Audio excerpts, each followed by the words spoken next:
ভেবে দেখলাম জীবনের সুস্থতা, প্রেম, ভালোবাসা আর সেই সাথে সচ্ছলতাটুকু ছাড়া তেমন কিছুই আর দরকার নাই।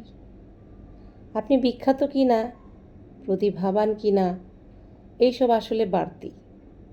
আসল কথা হলো, আপনি কি সুখে আছেন, ভালো আছেন? আপনি কি অসুস্থতার সময় প্রিয় মানুষের কাছ থেকে মেসেজ পান?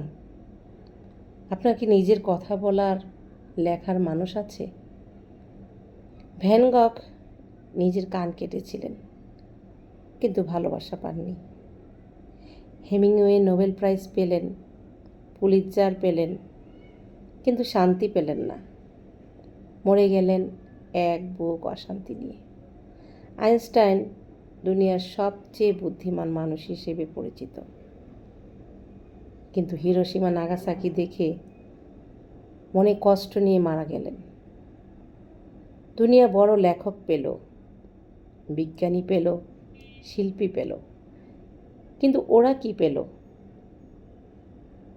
আপনার মাথার উপর যদি ছাদ থাকে, দুই বেলা যদি খাবার টাকা থাকে, পছন্দের বই হাতে থাকে, মাঝে মধ্যে ঘুরতে যাওয়ার, অকারণে গল্প করার বন্ধু থাকে, যদি বৃষ্টির শব্দে আপনার নস্টালজিয়া বেড়ে যায়, জেনে রাখুন এটাই সুখ এবং স্বাচ্ছন্দ্য।